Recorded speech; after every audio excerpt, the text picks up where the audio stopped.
if we're starting now, but I could cut this off. Guys, I have a fun fact for y'all.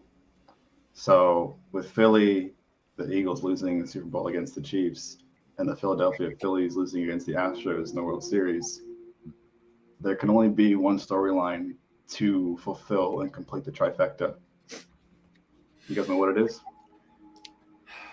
Well, I know This the is where Philadelphia Union lost in the MLS Cup, but I'm not like a MLS guy. But the 76ers losing. This is basketball. Yeah, the Flyers can't be doing anything because they sent out a letter saying, "Hey, we're probably going to rebuild." Yeah, the Flyers are awful. They are, and they're the one good thing they did. One good thing, although it's in the midst of a whole bunch of other stuff, they did do. There are going to be 3 games in April for season ticket holders that are just on them. So the season ticket holders are getting a credit for next year for 3 games. So that's nice. That's nice. Yeah, that's nice. Yeah. That's the process of the rebuild. So, but what you're looking for, I'm guessing, is the 76ers losing in the NBA Finals. Yes, that would make my heart so full. It really would. But that's if James Harden can actually pull through in the playoffs. That's never going to happen. It's a chance, but I'd be no. Hell will freeze over before James Harden makes the NBA Finals. We know that. We've seen that time and time again. Yeah, it only that one time he made it when he was on the Thunder. So. Yeah, as a 6th man, but it's a 6th man. It's the same time. It's his fault if he well, not his fault. It's Presti's fault if they brought him back on the max. Then this curse wouldn't have happened. But here we are. Morant. A jawbreaker. Goes by Bull. Oh! Drops the sledgehammer. Good bucket. Kobe Bryant on a rack attack. A piece of it. Way going right. Giannis Antetokounmpo over Chris Middleton. It's a physical game. Vicious slam in the face of Kawhi Leonard. Explosion, the finish. Down to 3, down to 2, it's a 3. Good! Good! He got it! James Harden, a flamethrower! This guy's unbelievable. He is so fun to watch. All right. Welcome, guys, to Cut the Nets, episode 9. This is Cut the Nets, episode 9. I'm Jeremy Gretzer. This is Brian Ramos, my co-host. Today we have Zach Morgan, new guest member for the podcast, also on Back Sports Page. He is also the co-host of Wrinkles in the Crease, Back Sports Page hockey podcast. Tune into them on Spotify, YouTube. Where else, Zach? Wherever you can find podcasts, Apple Podcasts, Google Podcasts. I'm sure there are a whole bunch of other ones. Wherever you can find podcasts is likely where we are. Look out on our YouTube channel and Instagram, TikTok, all that fun stuff. We're going to start pushing out short-form content over the next few days. Been working on that over the past weekend. It's been a lot of fun. So awesome. Yeah. Wrinkles in the Crease. I've watched a couple of their podcasts, and it's also me trying to get on one of their episodes too. But, hey, you will 100%. You will be there. What can only hope, right? Well, we're just right now. We wanted to bring it down to the 3 of us for a little bit.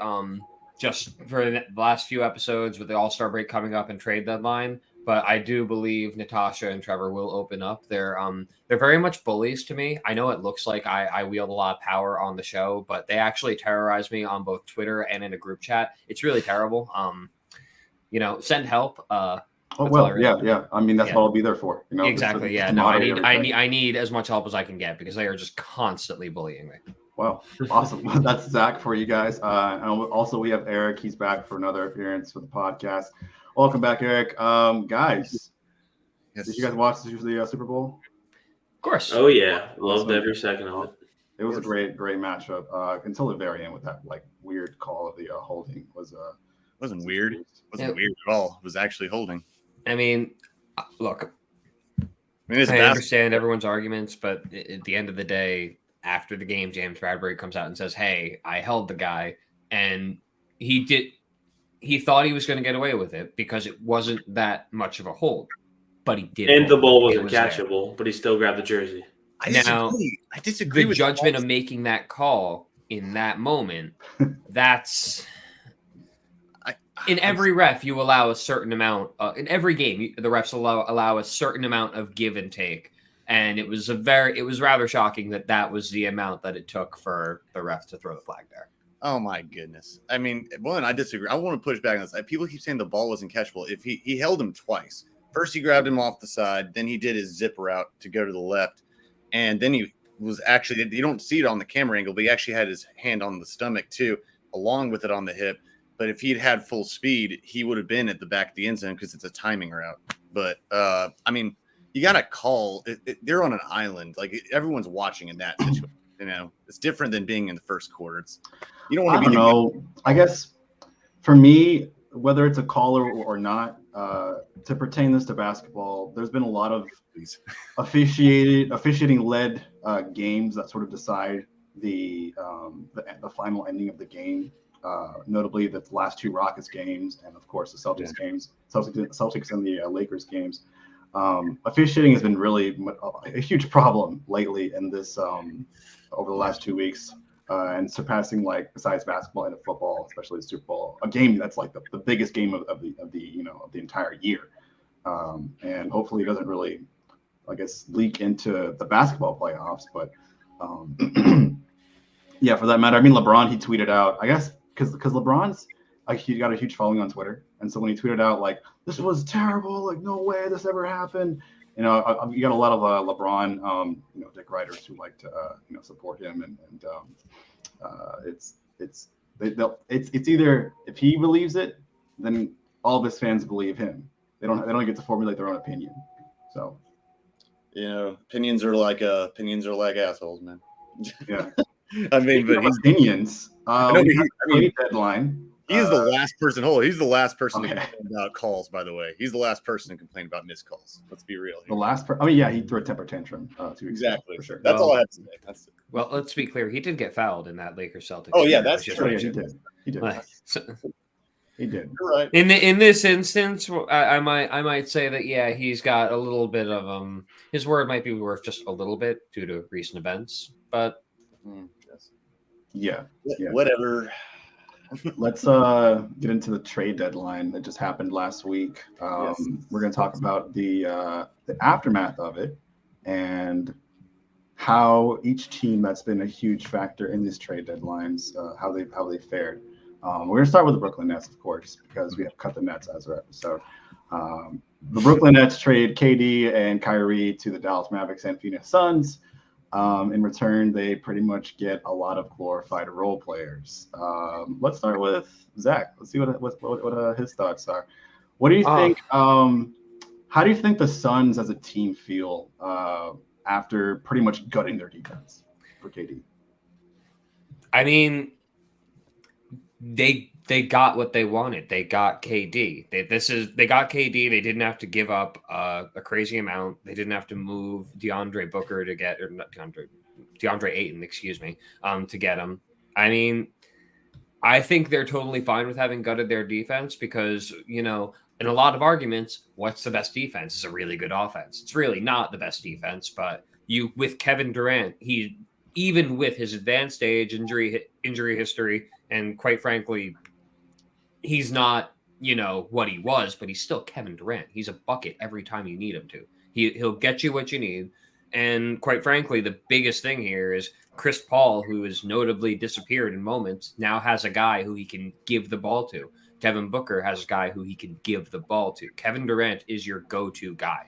So I think they're totally fine with rebuilding their entire defense. Plus, when Kevin Durant's healthy, he's not a bad rim protector. Let's not forget that.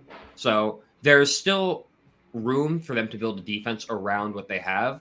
Obviously, losing Bridges hurts. He was probably their third most important player, with all due respect to DeAndre Ayton. But, I mean, I think the Suns, ultimately, this is exactly what the Suns wanted. Now let's see, will they be able to do anything with it? Yeah, and currently KD is injured as of right now, so he hasn't made his appearance on the court in the Suns uniform yet. So it'll be interesting to see. I mean, I kind of compare them to the 2004 Lakers in a way. I know there's obviously some differences, of course, right, with Shaq not being DA because Shaq being a whole otherworldly superstar basketball player at that time. Yeah, but Shaq was still Shaq then. He was still Shaq, yeah. But then you've got Devin Booker with sort of a similarity with Kobe Bryant, and there were some I would say, That's not gonna happen. overreaching statements during his bubble era, and of course the next year whenever the Phoenix Suns. Oh, did I freeze up again? My bad. Little did. bit, yeah. I did. Yeah. I thought it was me. Oh yeah. Okay. But yeah, whenever I tend to compare Kobe Bryant to Devin Booker because it's sort of I know it's not obvious like player versus player. I mean they're not the same at all. But in times where maybe the bubble era where Devin Booker went off during that 8-game win streak, the next year whenever Devin Booker made his first NBA Finals appearance, there were sort of some Kobe Bryant comparisons. And for Chris Paul, there's a very clear-cut comparison to Gary Payton during the latter stage of his career. I mean, I don't know. I feel like in a lot of cases, one, Kevin Durant is in much better shape than Karl Malone was in that particular point in time. Two, I think you can make the argument that Chris Paul is closer to his prime right now than Gary Payton was back then. Yeah, I mean, I like I said, I see the parallels. It's not a strict comparison. I see the just parallels. That they made the finals. So, of course, they didn't win. They got spanked by the Detroit Pistons in 5 games. But it's a formidable squad where they pretty much gutted most of their defense for all those 4 players, and they were completely spanked due to the Detroit Pistons defense, which is ironic. But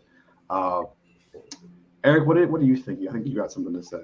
I always have something to say. That's why, if it's okay with you, I'm going to toss it over to my man Brian. Nate, we have 5 people. We have another Brian. I know I can go off on a tangent, so I'm not sure if I want Nate to be on the podcast.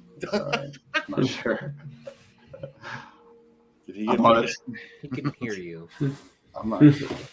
Nate, there's already 5 people now. I already had Zach and Eric slated to be in the podcast. Yeah, all right, I'll bail. I'm sorry. I love your beard.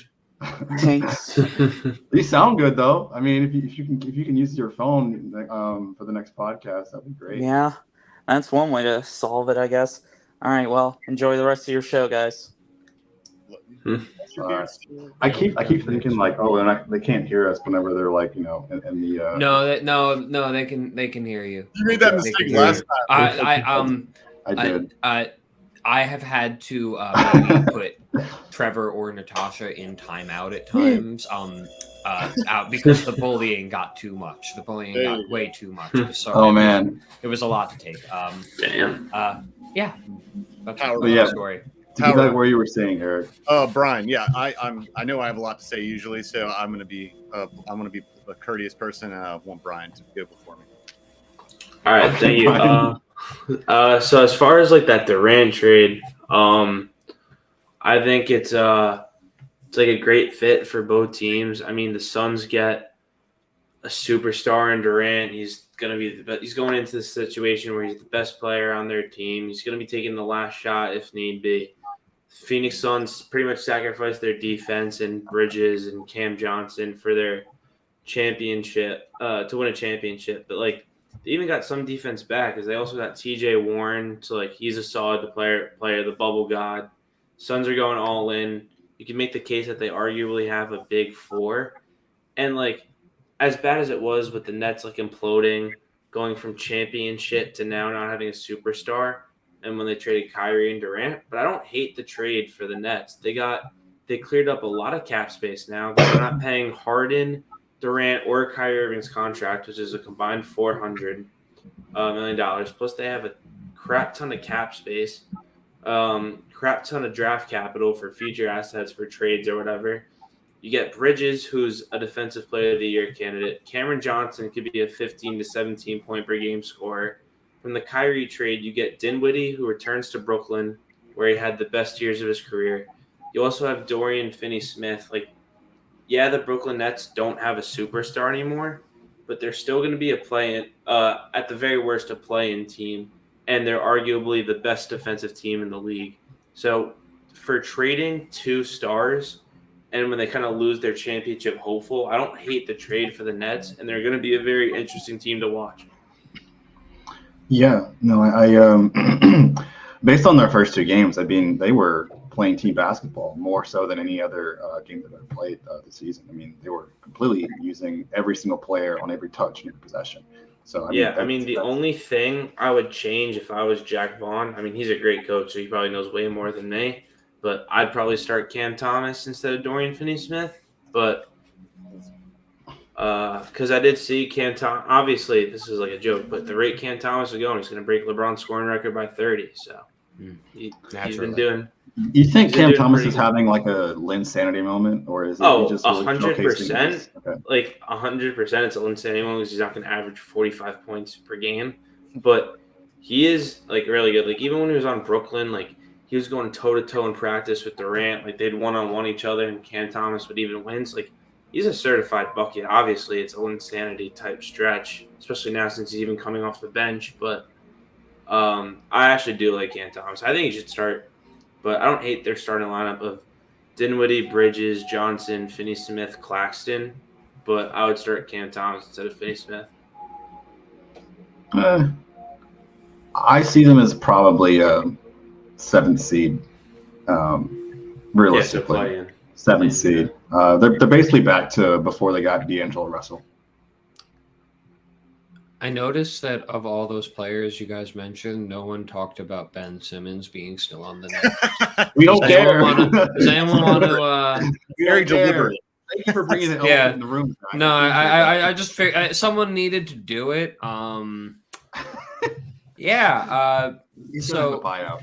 Yeah, let's just call this what it is. Buy out my ass. You can't afford to buy him out. Holy crap! He's got this the contract yips. is ridiculous. Sure. He's got the yips and back surgery. I don't even know anymore. Somewhere in there, there's something close to what he was in Philly before he got the yips, but I just don't know anymore. The big thing with the Suns also getting Kevin Durant is it's not like they're getting him for a rental. They got him for what, 3 more years? Yeah, and they're locked up. Yeah, the goal for this season for them was always championship or bust. After failing in the playoffs last year, their goal remains the same with Kevin Durant. That's the big thing here. They're still their mentality doesn't change. They just now have Kevin Durant. Now, as for the Nets, I did enjoy watching that blow up. I'll be honest with you. I took an extra bit of joy. Having the Warriors win the championship in 2022 and then watching the Nets blow up literally the next season, I feel like that's honestly, whatever happens with the Warriors this year, I'm totally fine. Everything's perfect. I'm so happy. Oh God! All right. I said I had a lot to say, but I'm not going to say a lot because it's a short podcast. But I will just say this because I'm going to keep it in spurts because I'm learning from my mistakes on these shows. What I'm saying is right here. Don't be so hard on yourself, man. Just say what you want to say. But I don't want to be Stephen A. Smith. Look. Right. Full disclosure, we tried to do like a podcast after trade deadline, but it lasted 2.5 hours because Eric. It was me, Eric, and Trey. Just like it wasn't just me. Completely just going off tangent and like completely just. It got borderline offensive. It was wild. And yeah. But it doesn't mean you don't have to be not yourself. Eric. You can totally be like 100% yourself and say everything you want to say. As long as it's basketball related. I'm gonna be myself. Don't have to worry about it. I'm gonna be myself. But we have 4 of us, and I want us all to have time. But I love straight to the point. I love actually with the point that Brian made. I actually think people are underrating what Brooklyn got back in return. And let's be clear about their intentions of what they did. They just were washing their hands clear of this. I'm like, yeah, people are like, oh, you could have just kept KD to, and said like, well, keep him till the summer. I'm like, no, they're trying to turn the page now. They're like, all right, that's going to be another big thing of baggage. And it may not make a lot of basketball sense at the moment, but they got a lot of draft capital back. And I still think all the role players, I mean, Eastern Conference is not stacked. It's top heavy as anything. There is the Celtics, there's the Bucks, there's the Sixers, and I guess the Cavs fall somewhere in that little in between, And if I'm forgetting someone, I apologize for that. The Heat, like If I mean, the yeah, Heat, it's like yeah, maybe because the Heat's are the Heat's always a dark the horse. Heat. finals Oh yeah, the contender, Heat. The Heat are because like they usually like hover on 500, and then after the All-Star break, they just like go on a huge winning streak, and then Yeah, they surprise everyone in the playoffs. yeah. Well, no, they were number 1 seed last year. The Heat and the Cavaliers are right. You know that, but the top tier are the 3 teams. So I think you're right. I think the 7th seed, they may not even have to go in the. Well, I don't know what the plan is. 10. That is the plan. It's 7 through 10. 7 through 10. Okay, so yeah, they'd be in the top of the plan, but it's Cam. I agree also with Brian on this. I think Cam Thomas, that's his name, right? Cam Thomas. Yeah. I mean, you ride the horse as long as you can, man. If you have a winning steed, you stay on him as long as he's performing, you know. And I think you keep him at start. He's flourished at starting position, and until he proves otherwise. But then again, like he said, Jacques Vaughn is a great coach, I think, and I think he's going to tinker. He's got a lot of new pieces. He's going to tinker. He has to. I mean, he went from egos to modesty, you know. So it's going to be. And luckily for him, he's in the lower tier of the New York fan base. So even he went from egos and from nothing to lose, really. Well, no one ever liked the Brooklyn Nets compared to the Knicks, even at their worst, because people just in New York always liked the Knicks. They're gluttons for punishment. That's why they like bitching about the Knicks, Giants, and Jets, and Islanders. So I mean, I guess they always like. I have New York friends, and they always are like, "Hey, they're fucking bums. Hey, they're bums." I'm like, "Why do you watch them?" Because I love them. I'm like, there you go. Offended. New Jersey native and someone who goes to New York City. I am offended. What the hell was that? I'm saying, these are all Brooklyn. This is what I'm saying about Eric. They're from Brooklyn, Brooklyn Heights. They're one of some of like they're from. Yeah, I'm a New Jersey native also. They weren't. Well, they're not from New Jersey, but still, you guys know what I'm saying. No. People love to bitch about breed. teams in New York, and they still love them. You know, they're the most loyal fans you can get. Well, as long as the Brooklyn Nets stay good looking. Stay good looking. Who's on there? Who do you fancy on that team? What's up, bro? Did y'all see the video? No, I didn't see what you're. There was a post-game interview with Spencer Dinwiddie and Cam Thomas.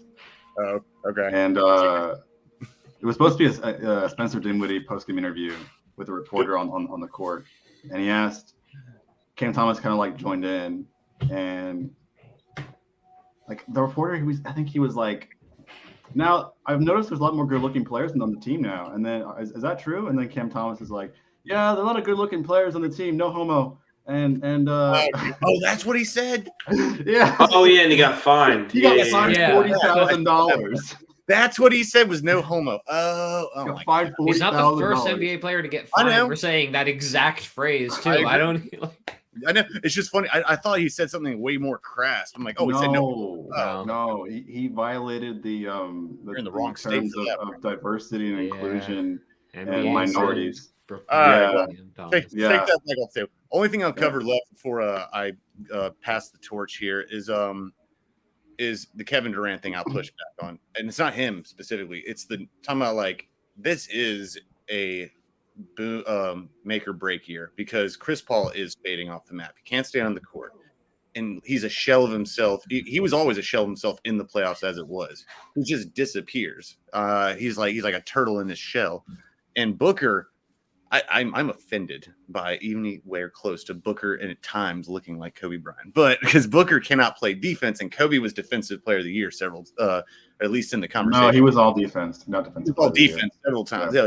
I'm offended by it. No, I know what you meant though. I knew what you meant. I just like the clutch player, his idol. You know, I know what you mean. Yeah. I'm not talking about like a direct comparison. That's not. I know it just sounded weird. By any means, But he scored 71.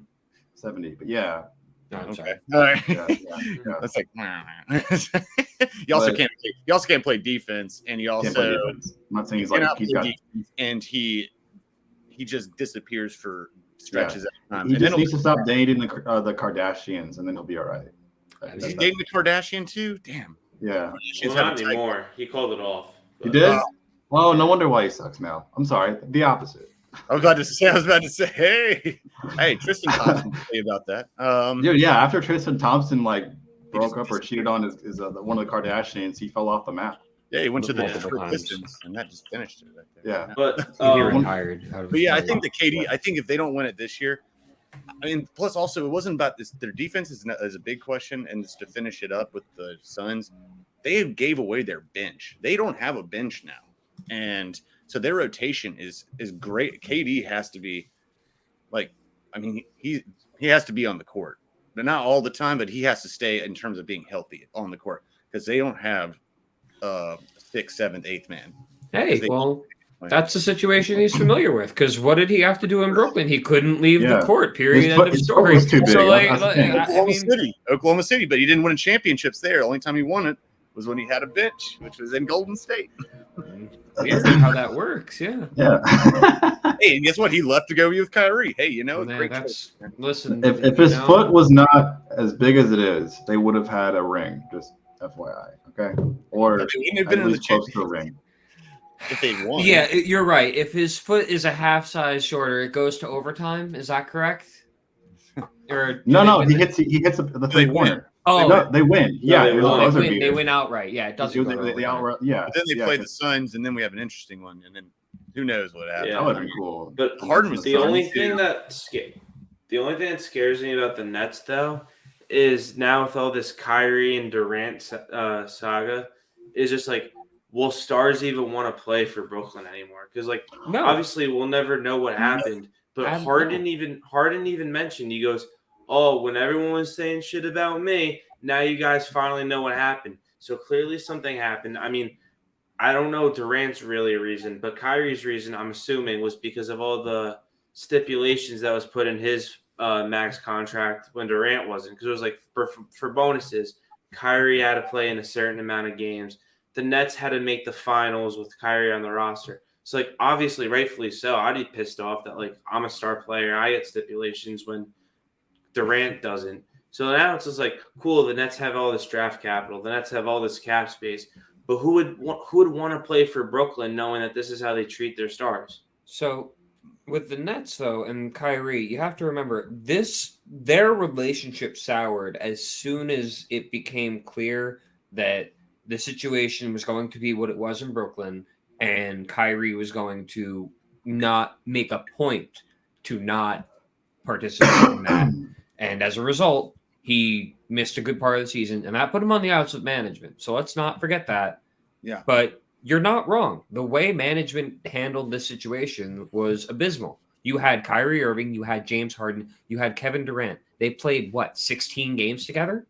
That's 15, I think. a failure on your management. And so long as you have, I'm not going to say the owner because I feel like Joseph Tsai really He doesn't know he's a fine owner. Like there's really nothing wrong there. But until he replaces the guys, until he gets rid of Sean Marks and all these guys who Kevin Durant specifically called out when he demanded this trade, that's until there's complete change in leadership. Yeah, I do think there's going to be an issue with people going to Brooklyn. No, I have a question. Oh, go ahead. Oh, after you, Jeremy. I'm sorry. Sure. I have a question for all three of y'all. Do you think this is worse or just as bad as the Billy King Nets in 2013? This is Worse. This is worse, but it's different context really. With the Billy King Nets, he bought fool's gold and thus fueled the Boston Celtics. In this case, no one wins. Yeah. No one won in this. Kevin Durant, Kyrie Irving, James Harden all came away from this looking much worse, including the Nets and the Nets as well. No one looks better after this whole fiasco. This was a PR absolute nightmare. And 100%. it's not, and one of the biggest difference between the two, this one was so much higher profile.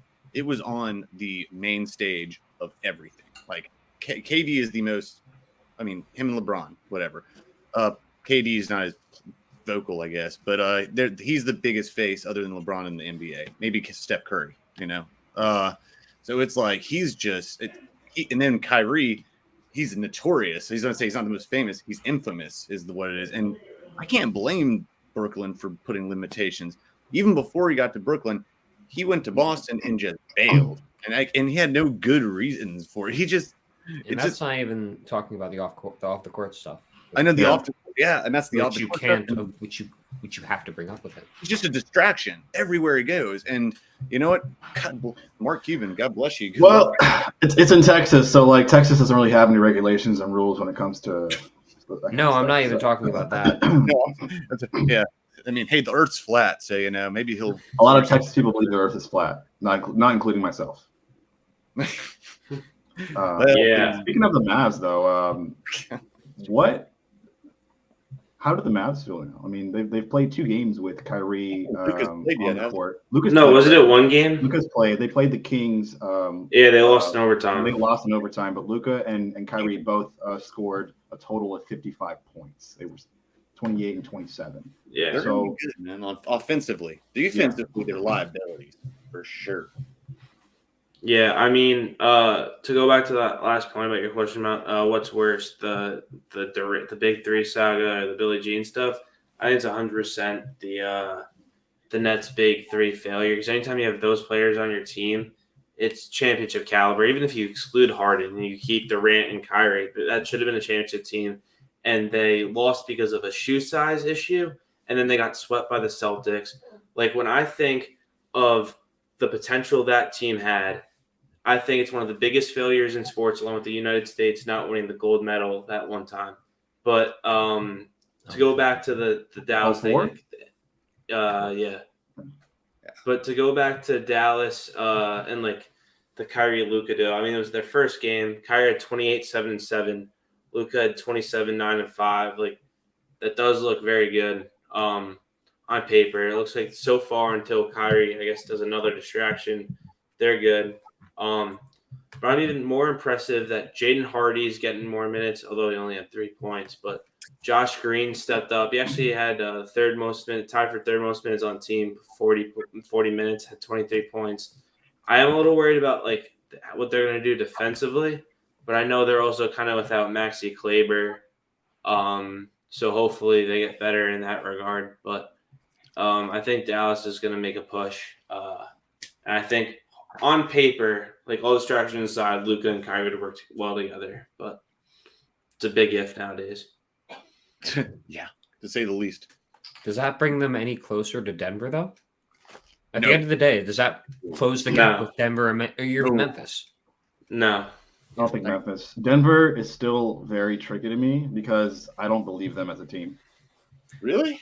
I've said this in other podcast episodes. They are a regular season NBA champion. Yeah, but they're not a playoff champion. Like they always like fail in the playoffs. They fall. I want to see the team around Nikola Jokic actually show up in the playoffs. They didn't have Murray last year. They had Murray in the bubble. Yes. No, in the bubble. Let's not count the bubble. Let's just discount the bubble real quick. All right, that's like playing in a inside stadium here. Was Murray in the playoffs next year? Or was he still? All right, I'm saying last year they were actually really good, and then Murray tore his ACL. Yeah, but they lost. Was he injured? And they didn't have Porter either. He didn't play at all last season. Oh, he didn't play at all, and they didn't have. How about the season prior? That was the season he got hurt. Okay, yeah. I think he got hurt in the playoffs that year in like the 2021 playoffs. Yeah, they were missing 2 stars last year, and Eric Gordon has stepped up to be a really serviceable player this year. Like he's shooting a very good 3 percentage. I think he's in 40-something%. He's averaging, I don't remember, but he's getting a lot of rebound. That team is dangerous, man. They didn't even have dangerous right now for sure, but I need them to see. I need to see them in the playoffs. I don't really. I mean, speaking of the deadline and speaking of like the Nuggets roster around Jokic, I mean, I don't really get the trade they made. I mean, I don't get why the Lakers traded Thomas Bryant to the Nuggets, but I guess they got Mo Bamba, so like that's okay. But I don't get why the Nuggets gave up on Bones Highland. I think he has a bright future. That was confusing to me as well. Yeah. And like Jokic is your star player. He's getting like 40, or high 30 minutes a game. Like, what really is Thomas Bryant gonna do? And like they have Aaron Gordon, who's been playing much better in his new role, and like Jeff Green and Bruce Brown are more than capable backups. Like I don't really understand it when they need more guards because like Bruce Brown, I guess, could be your backup because he pretty much plays everything. And then they have the rookie from Kansas, Christian Brown. But, like, Bones Highland looked way more promising than those guys. It's a good point. With Thomas Bryant, I think The reason why he got traded because he didn't like the fact that Anthony Davis was taking away his minutes. Yeah, he But- requested out of LA. Yeah, but then he gets traded to the Nuggets, which pretty much that does nothing for him minutes wise. He still has and it the was same just number weird of minutes, timing if at the not, if not less. Like he just made a dumb Window decision. dressing, bro. Yeah, like you're not gonna get the more minutes by getting traded to the Denver Nuggets. There's somebody standing right in front of you, and that's the MVP, two-time MVP. Yeah, and it was even weird, like the timing. Like I didn't know he asked out of Los Angeles, but it was weird the timing because that's when he was balling out. Like that timeline, that like week or two was like his best tenure with the Lakers.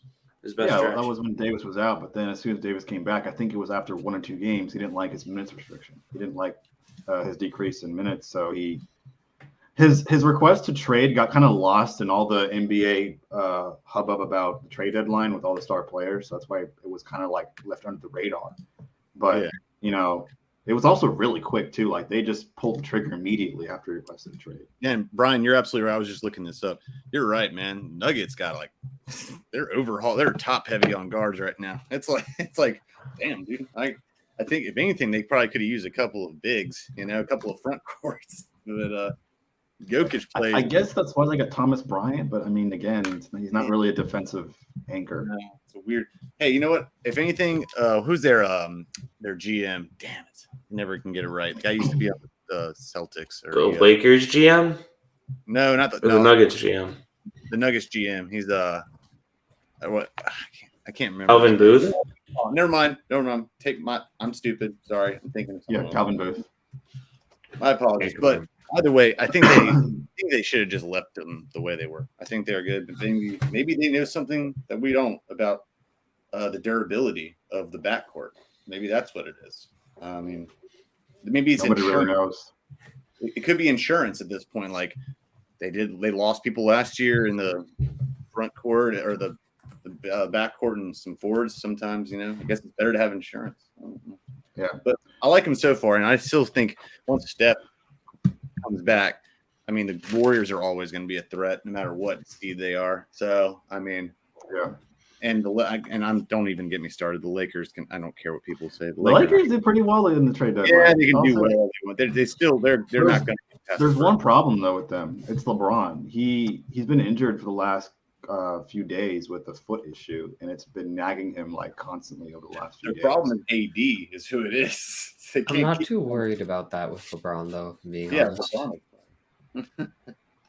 Yeah, but they could change their seeding. They're trying to get back into playoff contention right as now. Opposed to play-in tournament. Yeah, I do think they're doomed to the play-in for sure with his injury. But yeah.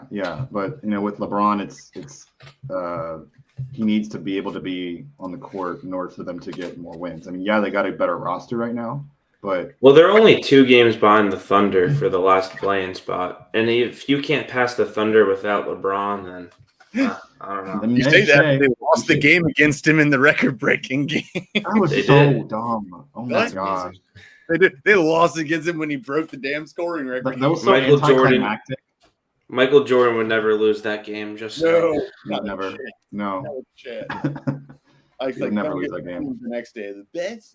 Like, oh my god! I hate you guys. Did you see 80's face whenever he scored the last point? I do. He looks so depressed. He doesn't care. He wants to win ball games.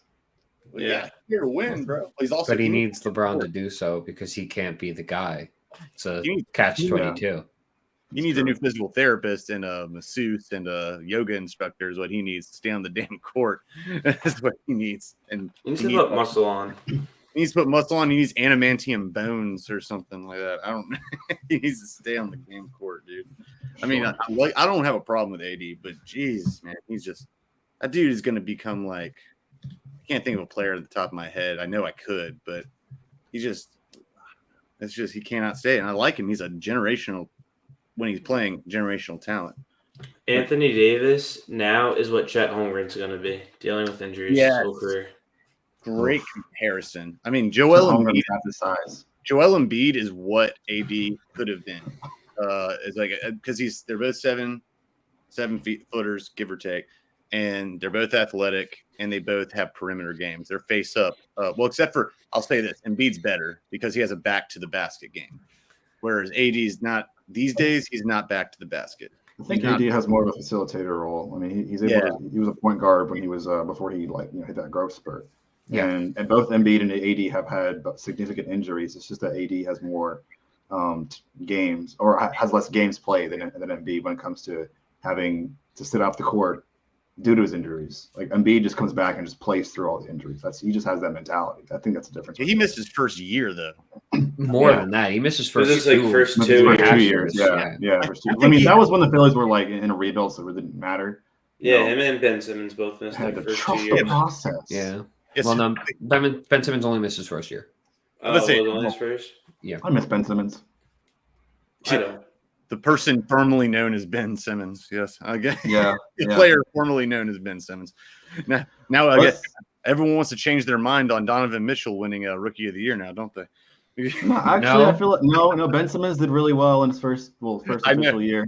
I know, but it's like hindsight now. It's like, well, if we known who was going to be good. That's like saying Michael Carter Williams is. That's like saying, I'm joking. Or like Tyreek Evans is the Rookie of the Year, and over the other player. I'm joking. I would have voted for Ben Simmons that year, but I'm like, in retrospect, now it's like, damn, I would have known what's going on. All right. So we like to talk about the teams that we cover, me and Brian. So without further ado, Brian, how are the Knicks? How are the New York Knicks doing?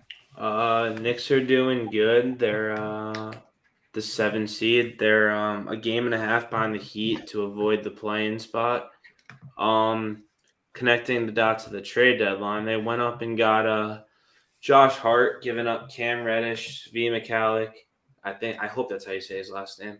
Ryan Arcidiacono and a first-round pick. Love the trade. Reddish wasn't playing in New York because he was on Tom Thibodeau's shit list for some reason. It is kind of funny though. Cam Reddish, who the Knicks got for Kevin Knox, is now teammates with each other down in Portland, so that's kind of funny. But Josh Hart, I watched his debut game against the Jazz at home on Saturday, and in 26 minutes he came off the bench, had 11 points, 7 rebounds, 4 assists, 4 steals, and he is just exactly the type of player the Knicks needed. I didn't even realize this. The Knicks are 28th in the league out of 30 teams in steals, and he came in and got 4 his own. So, and he's just kind of like that defensive anchor that the Knicks have needed, and just like he brings so much energy. Like he's putting on tweeters like I'm a fucking Knick. Like he's reuniting with his boy Brunson. Like he just has so much energy, and he just lives up to that New York faithful and the Mecca, and just represents the city and like Knicks Nation so well.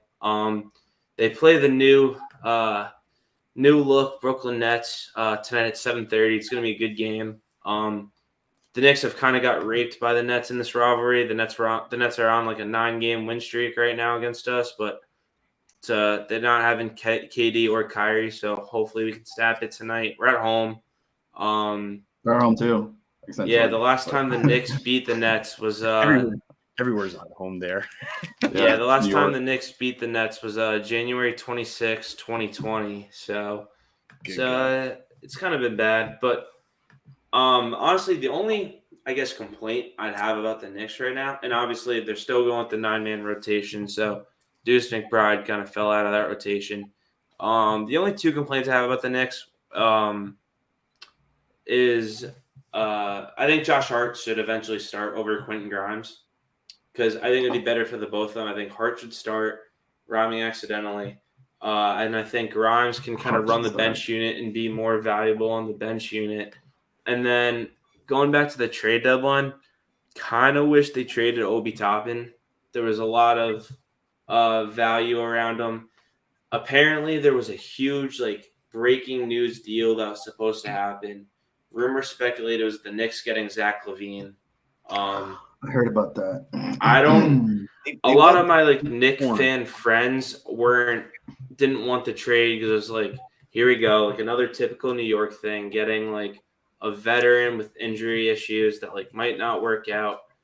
I don't know. I personally wanted LaVine. I'm a big fan of LaVine. I think he became more than just a glorified highlight reel dunker. He's a great scorer, and I would have wanted it. I don't think the Knicks would have had to give up much, considering they have a lot of draft capital. And as good as Brunson, Randall, and I guess Barrett. I'm not the biggest Barrett guy, but Mid as good three. as the mid three, averaging 20 points Yeah. per game each of them. They're not stars. Although Randall's an all-star, Brunson should be an all-star, but they're not stars. Zach LaVine's a star. The way the NBA is working now is you got to get a star, and then other stars will follow.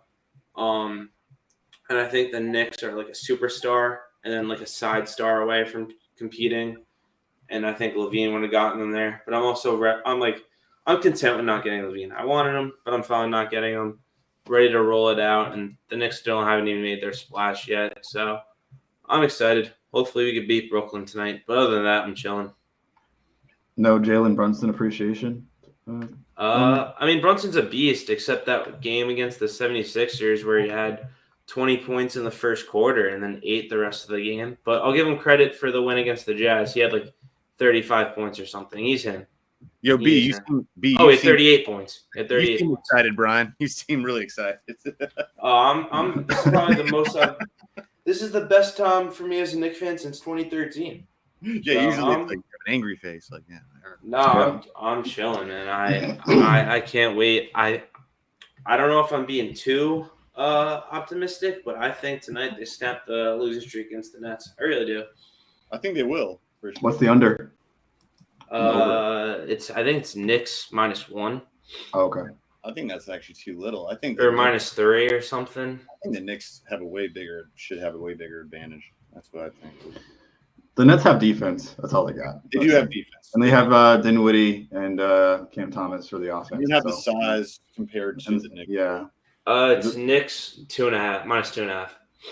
They don't have Yeah. the size down low, and that's the way the Knicks like to play. They play outside or inside out, which is the way Well, they the should. thing is I'm full. If Mitchell Robinson was healthy, I would have loved to see him go against Claxton because I think they're both kind of the same player. Although I would say Claxton is more consistent, but I expect Isaiah Hartenstein to get destroyed by Claxton. But other than that, hopefully things will go well. Yeah, that might be their game plan. None but love. Doesn't bother me. Nets Oh, yeah. won't be able to guard Brunson now. So. Oh no, definitely not. Brunson is probably one of the best signings of the offseason. Yeah. Most underrated. Yeah, I thought that when he got signed, I was like, that is too much for a guard like him. He's I like did 6'1", 6'2", and I did. he had like one of those like playoff enigmas where it was just like a one and done thing, Yeah. and then Yeah. like a Bismack Biyombo 30 rebound game, you know? Yeah, if the Knicks had a tamper to get Jalen Brunson, then I'm perfectly fine with tampering and losing a second-round pick to get anybody at this point. It's not. They lost a second round pick because of it. Yeah, like in a couple of Really? years. That's it? Oh my gosh, man! It's not tampering. That's It's in the nothing. Yeah. Every team basically tried to set 5 second-round picks to get a role player. Oh, that's another thing about the That's trade crazy. deadline. You actually reminded me about That's so this. annoying. Like I saw that so much. I'm like, what's all this like 5? No, I second-round hate pick I BS. hate the way the That's trade going market rate. is. What's the problem? I hate the way the trade market is, and you have to thank the Minnesota Timberwolves for that Rudy Gobert trade, pretty much like altering the like second round picks are viewed as like candy at a store, like it's not that valuable anymore. Like you're gonna tell me it was like Gary Payton II is worth like 4 second round picks, Jay Even Crowder's there. worth 5 second round picks. Like at that point, throw in a first round pick instead of 5 seconds, like. I know only like 10% of second round picks have an NBA career longer than like 3 or 5 years or whatever it was, but like I still feel like it's too much, and they're just throwing picks around nowadays. Yeah, GP. We got the capital. I mean, if you're just what it is. Yeah, he lost his physical. He failed it. Yeah, but then Yes, they they still did. completed the deal though. They passed it today.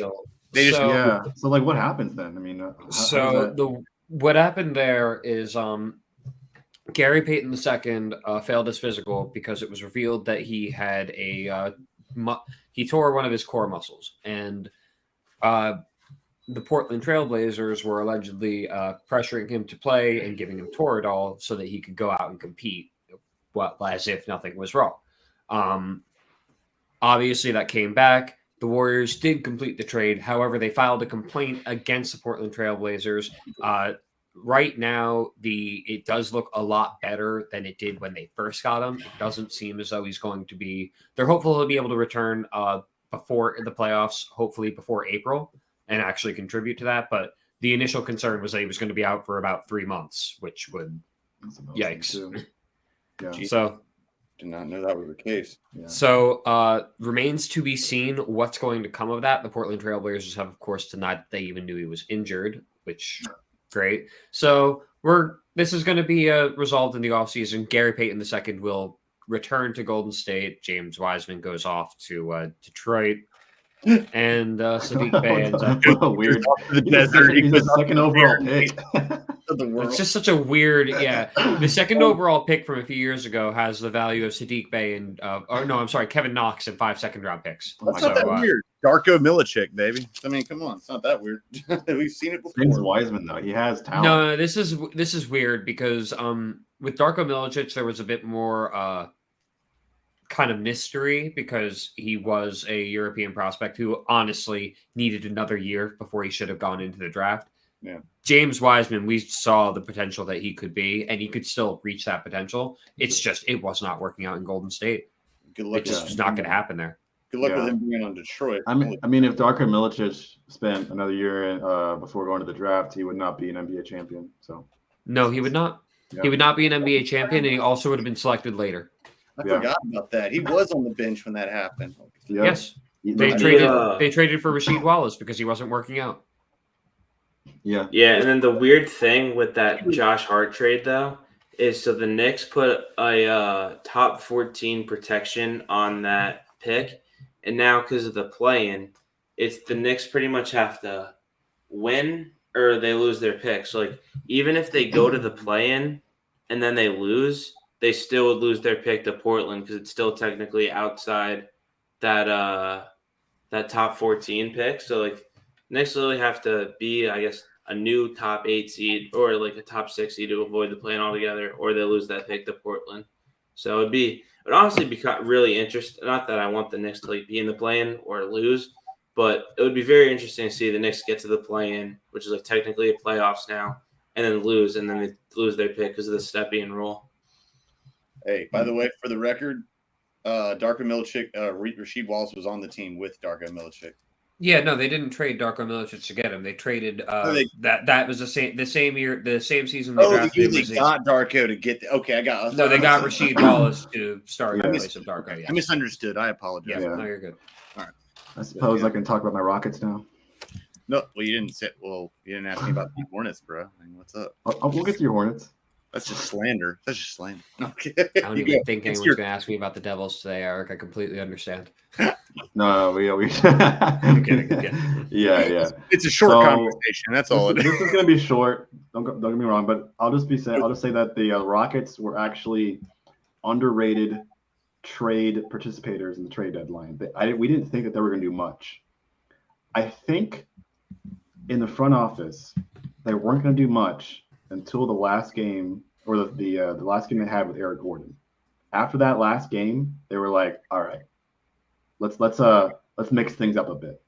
With that questionable foul call, which it's funny because on the Houston broadcast, if y'all saw the game where Eric fouled De'Aaron Fox, that put him on the line for 3 free throws, and Fox iced all 3 of them for the Kings to win the game. On the Houston broadcast, they showed a multitude of angles of Eric Gordon fouling Fox, and he barely touched him. Didn't even touch him at all, honestly. But on the Kings broadcast, you can see Eric Gordon just blatantly bumping De'Aaron Fox's left side. Conspiracy? So what are you trying to say, that there was like photoshopping going down? I don't know. Honestly, I don't know. Is Photoshop a thing now? I don't know. Why does it sound like that the Houston Rockets desperately need more funding for their broadcasting department so they can get more cameras so they can have these angles? Or do the Sacramento Kings not allow the Houston Rockets broadcast team to get all the angles that they need? You're right. I think this is a deep conspiracy, but I think this runs deeper. I don't think they photoshopped it, but I don't think they want you to know.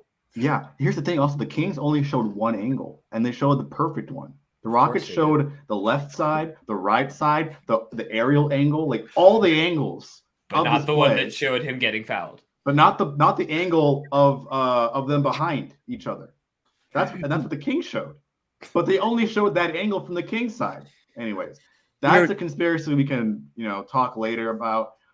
I think that game dictated the Rockets' participation in the trade deadline because now Eric Gordon is no longer a Rocket. He's on the LA Clippers. Thank God. I've been requesting this for like 6-7 months, even before the season started. Eric Gordon is no longer like last trade deadline. I think so, but they weren't going to trade him at the time because I think they wanted to still have him on the team as a veteran presence. No, they've been trying to trade him, or they've been talking about trades as he's been having offers for the last few weeks. Oh, yeah. But last season, also that too. That last season there was a little bit of trade talk, but it wasn't that huge. But then it got really spicy and like super prevalent towards the off season. But then that didn't really end up working out or happen. And now, finally, I feel like the Rockets, when trading their final piece of the Harden 2018 finals run era, that should have been. Now the Rockets can finally rebuild for good because they kept giving Gordon minutes for some reason because he was a starter. He was a small forward, 6'4" starter. I don't know why. No, don't dog Eric Gordon. He gave you. I love him. He's 10 great. years, man. He's And great. He gave 7 years. He's great. How many of those 27 3-pointers did he miss? How many of those 3-pointers were fouled? Actually, I don't know. Is that a disc or not? I don't know. That I genuinely don't remember. Oh, I thought it was actually. There were so many for 3-pointers that were hit by fouls, but they weren't called. That's why they were missed. Yes, the Rockets missed a boatload of threes. They missed a boatload of threes, but they were fouled so many times. I'm good. I think they were fouled by like 12 or 13 of them. Oh my God! There's a clip of Harden just like shooting threes. He gets bumped by Clay, bumped by Durant. Okay, they bump him way more than what Gordon did to Fox. Way more. Wow. I just asked how many of those he missed. And then we got down to this part. I'm very heated right now. Oh my God. Oh my God. Yeah, no. Okay. Hold on. Before you say that, this is ironic coming from a Houston fan when the Astros in the same city have gotten so much shit for cheating. And then you're talking to other teams cheating your Rockets. So it's like, hey. That's officiating. That's not the Warriors do anything. That's officiating. It is officiating. Although I will say. It's just ironic. That's all. There were a lot of opportunities to make shots on behalf of the Houston Rockets. 27? 27? Really? Look, we lost the game. Yeah. I mean. Bottom line, we lost the game. Because you know why? Because you had Chris Paul. Also, I don't like the fact that literally Chris a Paul year wasn't later, even playing that game. He wasn't. He was injured. He had a hamstring. That was the thing. He missed game 6 and 7. He was on your team. There's always that thought. If Chris Paul wasn't injured, we would have won the finals. If Chris Paul wasn't injured, you have a legitimate conversation because the Warriors didn't have it and they got lucky in game 6 when they were down 3-2. I genuinely thought they were cooked, but they somehow managed to survive. What did Charles Barkley say? If my aunt had stones, she'd be my uncle. There you go. Exactly. There's no comparison. What I don't like is that literally a year later, the Rockets filed a complaint to the NBA.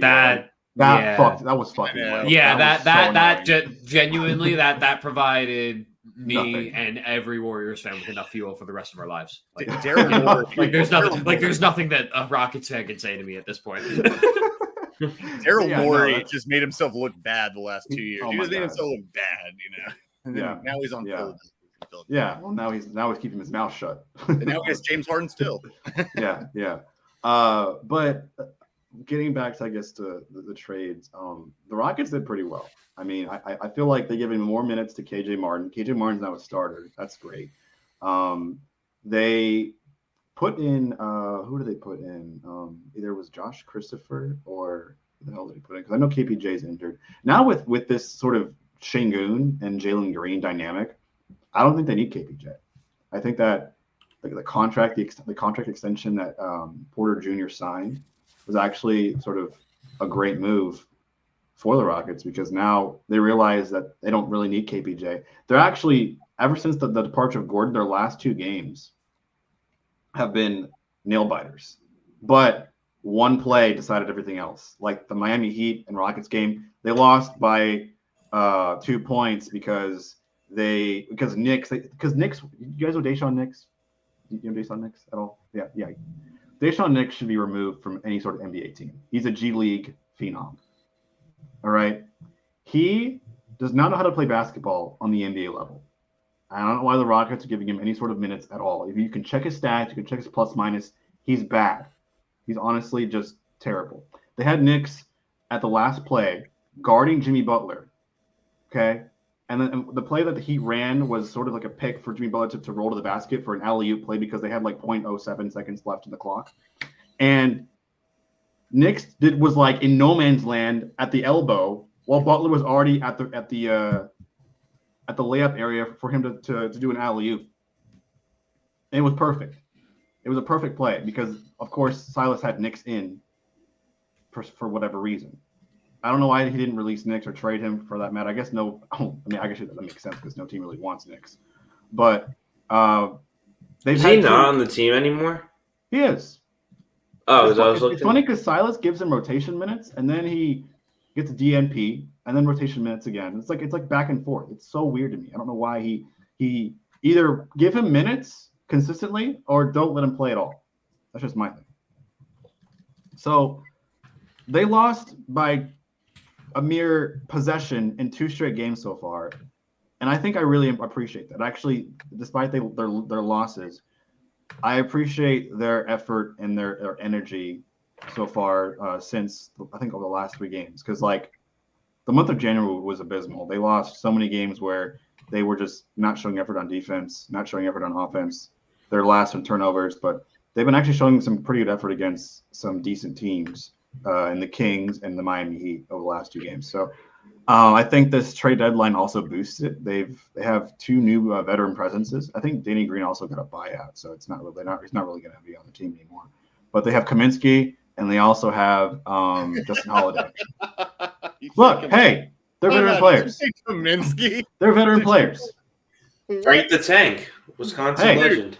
Speaking as a person who drive, what you say? Luckily they got like, whoa, timeout. There ain't no lucky. Oh, no. He's a liability on the court. It's like a walking matchstick.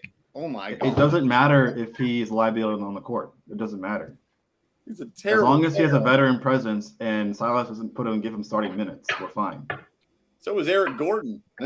He was a veteran presence. Yeah, but I think the Rockets were trying to give him minutes and give him starting minutes because they wanted to trade him because they wanted to showcase his talent that he's still really good on the court. He still is. And so I guess that's what they were able to do. They were able to get him off the team and get a decent trade package for him. So I think the Rockets actually did a good thing. They were underratedly more participative than I thought in the trade deadline. So I was with you up until you said the word Kaminsky. I was fine. I was like Kaminsky. I'm like, never use that word as any kind of defense or a validation of your team, please. I promise you. Veteran presence. Did you hear what I said? I heard presence. I know, but there are better veteran presences. And it is coming from a guy who's wearing this jersey. Trust me. I'm okay. Let's talk about your team, Eric. Oh, my team's just about the same as yours when it comes to that kind of thing. Except we probably have more of a recognizable name, but that's it. That's just because we have a recognizable name. That's it. Melo? Is that it? Melo, yes, sir. This guy. No, man, not much happened, man. Jeremy, you called it, man. You called it. Reggie Jackson. They bought him out.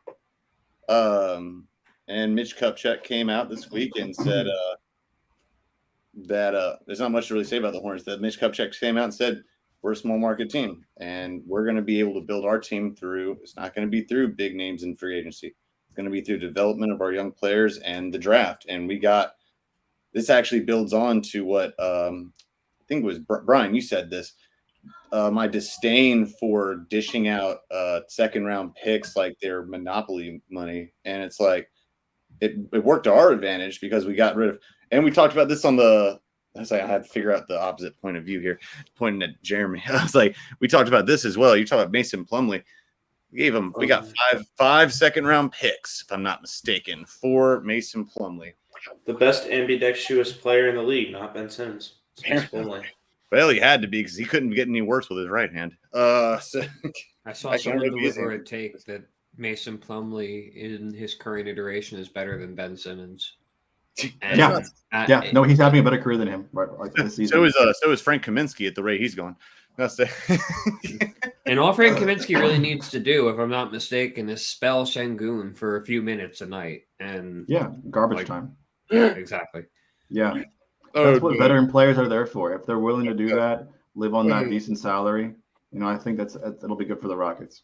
Yeah. I will say this, all right, about the Hornets, and I've said this, and this is like, there's not much to say about it. The thing about I love the second round picks. If they wanted to dump it on us for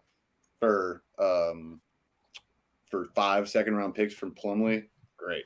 That's awesome. I'm happy with that because Mark Williams, and you saw it last night. Funny thing is, Jeremy, the same thing with your team, because we have similar records actually. It's the same thing with our team. It's been closer, but Mark Williams has been putting up really good numbers. He's just got to bulk up in the offseason, but he's really athletic. He actually held. They were playing the Nuggets 2 nights ago, and they were ahead by. Well, they were up by 17 or 17, 15, something like that at one point in the first half, and they went into half. I think up by. I don't know. They were up, but Joker went off, and you know how he goes. It's hard to contain him after a while. But they only still lost by less than 10. And that's not close, but I mean, come on, they're outmatched. But I think the Hornets just need to do more developing, and that's pretty much it for them. LaMelo is still LaMelo. He's averaging over 20 points a game, and we miss Miles Bridges, and we're not going to sign him until after the season's done, at least. So we'll see. So, I mean, that's the report coming out. We're not going to sign him back during the season, but there are talks of getting him out after the season's done. So is he still out because of his domestic issue? Well, it's just that they don't want to add certain things during the season. Apparently, this is like the under the table crap I got from. I've been talking to I don't have like inside connections, but like just people I know that I've met from bench players on the team, stuff like that, and like random stuff. Like they said, like they've been wanting to bring him back, but it's like it's going to be a PR nightmare to bring him back in the season. Yes. So waiting till it'd be a distraction during the season. After the season, he can make a formal apology or something, and whether he did it or not, make a formal apology, and then they can bring him back, and they got him for a cheaper deal than they ever got. But I don't know. I mean, there's no way you bring him back without there being some level of distraction. Oh, no. If you bring him back in the offseason, it's a distraction during training camp at the beginning of the season. You bring him back now, it's a distraction right now. But then you have a space. But then you have a space between to where he can do like more of a PR. And I mean, whether you believe he did or not, he's got to believe. No contest.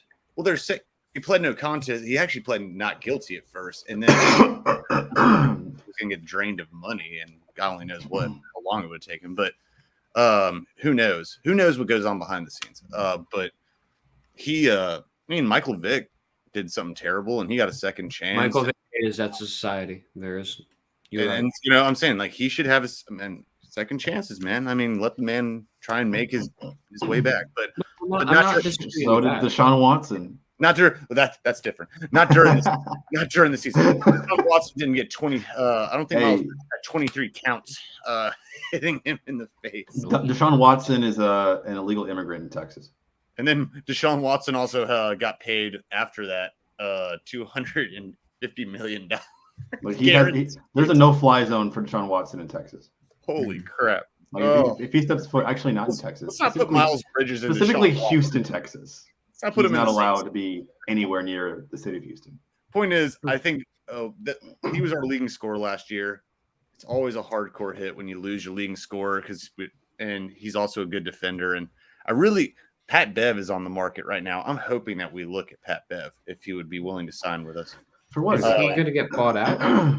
He already got bought out. Oh, he already got bought out. I think it would be a good pickup. I don't know if he'll do it. But what exactly? Like what do the Hornets get by signing Pat Beverly? A defense. We need defense, and the guard position specifically, in terms of NBA standings. As you said, that it's not NBA standings. We're not playing for standings. We ain't going anywhere.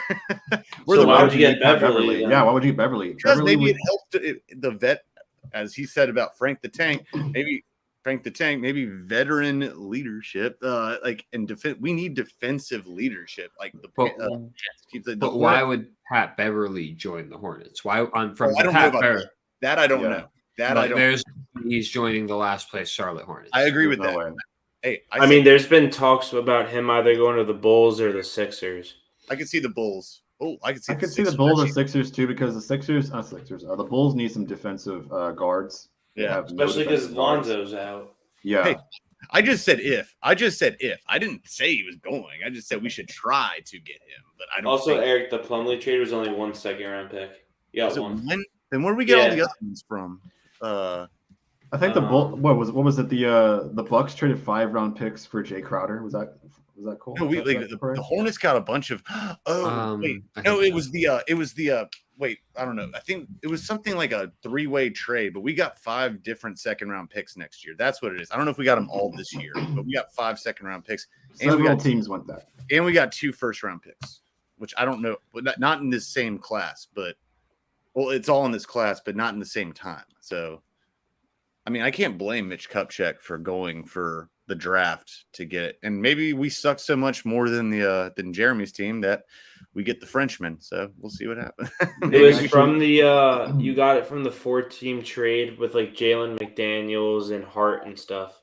Makes sense. He's on the Sixers now, if I'm not mistaken. Yeah, he is. Yeah, you got this year's second rounder from Philadelphia. You got a 2027 second rounder from Portland. NBA is so complicated. Very much is. And then you got the second rounder from Plumlee. Yes. All right. Sorry. Apologies.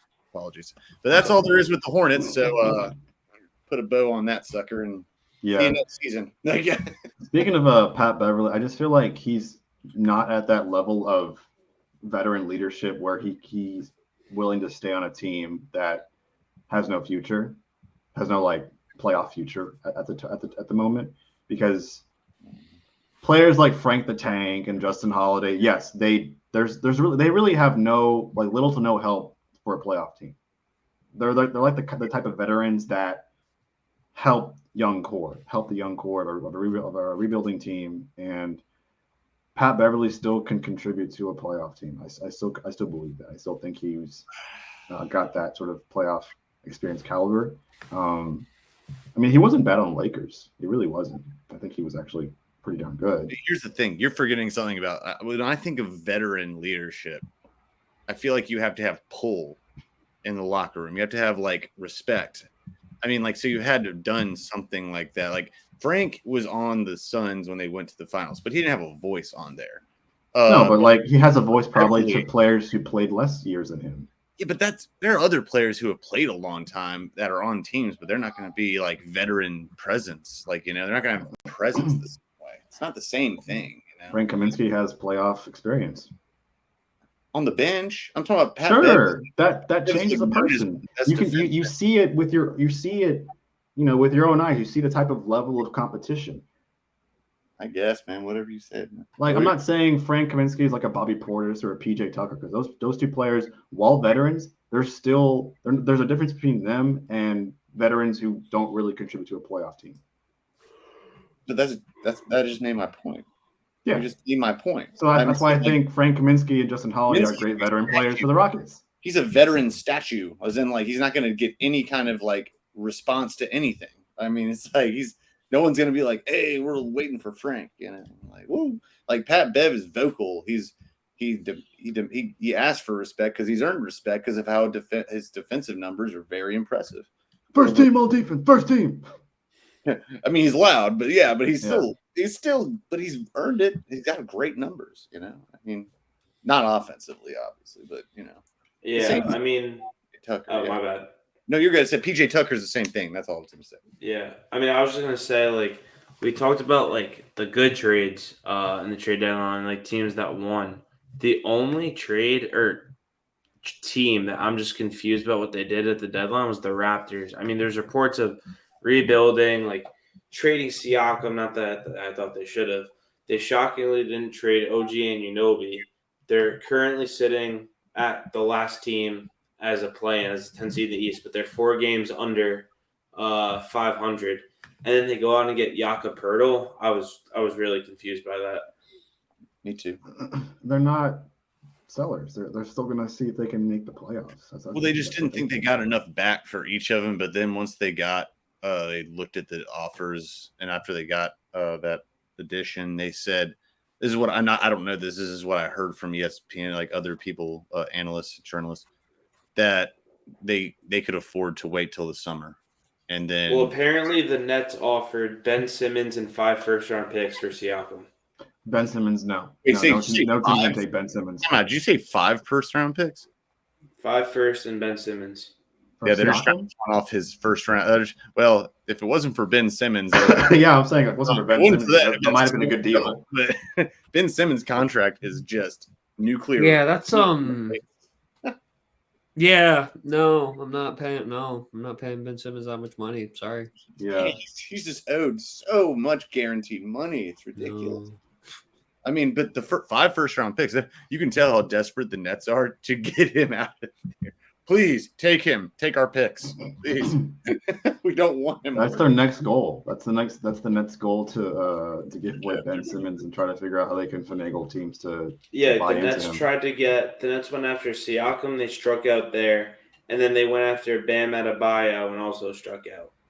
Ooh, yo, Bam Adebayo in the Nets right now. Ooh. That would have been nice. Dude, Like, That would have been, but that would have been like why would 6th Miami seed, trade 5th seed Bam? right there. Like, They exactly. will Yeah, ne- yeah. They should never trade him. They No, will never no. trade him. No, they're not going to He's do that. the But best player on that team. Hell no. in the event that they would have, of course, everyone would have been like, Miami Heat, what are you doing? You just wasted your future and your potential as a They playoff were a team. number 1 seed last year. He's Bam Adebayo is having a better season this year than he did last year. Statistically, at this point. Yeah. If you trade him, you're tripping. I don't know what they're doing. You're tripping and you can't get up. Who had the best overall? Who do you think had the best? Which team had the best trade or best grade of trade? Deadline. Yeah, after the line. I'd say that the Suns or the Nets. Yeah, I would have to say the Suns. They got exactly what they wanted from the get-go. I would say Suns too. Yeah. Suns or Lakers. As sad as it is, I think it's the Lakers just because they had to give up less to get what they got. I'm not saying they're the best team, but I think they got more for what They've they got needed. D'Lo. D'Lo's What happens actually to Russell Westbrook? And they got Vanderbilt and Beasley. Yeah. And they dumped Westbrook's contract, which was Well, Yeah. Westbrook and D'Lo's contracts were similar, and they're both expiring, so it's not too big of a deal. I think Westbrook goes to the Clippers, which is my guess. Ooh, that is. I agree with that. I agree with that. Because So like, he you did think request it's a a matter of buyout. time before the Jazz buy him out then? No, he's definitely gonna get bought out for sure. Yeah, Westbrook. he said he's Westbrook is still hungry for a playoff run, and the Jazz. Well, They're not doing that. as their what was it like 13-3 run during the first part of the season started, they completely fell back into earth, and they're not expecting to make a playoff run this season. They're not even in a play-in spot right now. Yeah. So and Westbrook, I mean, knowing him, he'll want to be on a playoff team. So he's definitely going to request a buyout, and the Clippers can definitely pick him I up. think the Clippers that's a good take. Because Good job he on wants to be in LA. I mean, Westbrook has his family in LA. He loves LA. He's born and raised there, and that. Not as much like, pressure on the Clippers as there is. yeah, exactly. Yeah, and I think Paul George. I think I saw some headlines. He's Yeah, trying Paul to George recruit- really wants him. He wants to recruit Westbrook again and make the whole Westbrook, Paul George duo for the OKC Thunder. Not like it's going to be as good as that, but He No, could replace- it can't. he could yeah, it's replace not. He could replace Yeah. Reggie Jackson a little bit, not the shooting aspect, but he could replace somewhat of the No. athleticism of Reggie. I Yeah, think and I then- think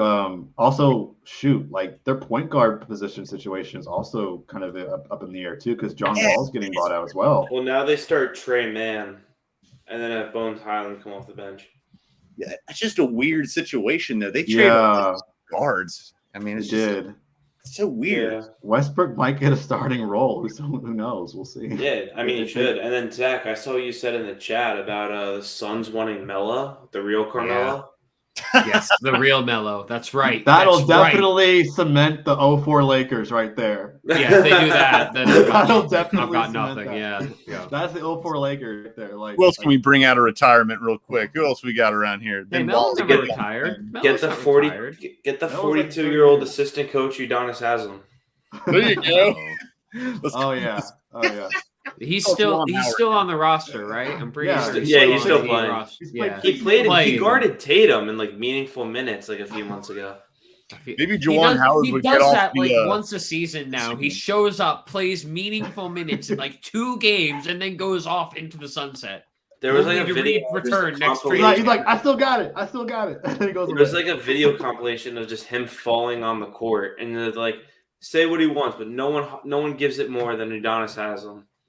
It's true. Oh, Hey, man. Steve Nash might come out of retirement since coaching didn't Stop. work out. Maybe he'll be he'll be the point guard. You know. Yeah. Steve Nash Relive the hips were 2013 been Lakers. dead for 13 Oh my years. god. Maybe he'll figure it out. You know. God. Point guard Chris Paul, backup PG, Steve Nash. What a duo. Make up for the Suns' defense. Bring back Amari Stoudemire. Hold up. The Phoenix Geriatrics. There you go. Does anyone know what Shawn Marion's up to while we're at it? I don't. Better yet, Shot- what about 2002, 2003 Stephon Marbury? He was on the Suns that year. No, Right? he was cold. He was Poor fire. guy, man. He was on that NBA Ballers game, like on the cover. He was all about it that year, and he was Oh, awesome. Sean Marion's I an thought that was actor about- now. No. We were talking about she said Stephon Marbury. No, I said both of them. Marbury. Shawn Marion's an actor now. Huh? Good for him. Yeah, he's Oh, on a show now with Nate Robinson. Oh shit. That's Okay, who else needs to that's come enough. back. Nate Robinson. All right. Okay, he can Okay. come back. He can come back. All right. Nasty Okay. Nate. I think we can close this out right. Thank you guys so much for joining in. Zach, appreciate you for joining on as a first time. Of course, happy to be here. Yeah. Oh, my dog is ready for me Thank to you be so off much the for phone. having me. That's the cue right there. Eric, thanks for coming on as well. For Brian Ramos and Jeremy, this is Cut the Nets, episode 9, signing out. Thanks for watching.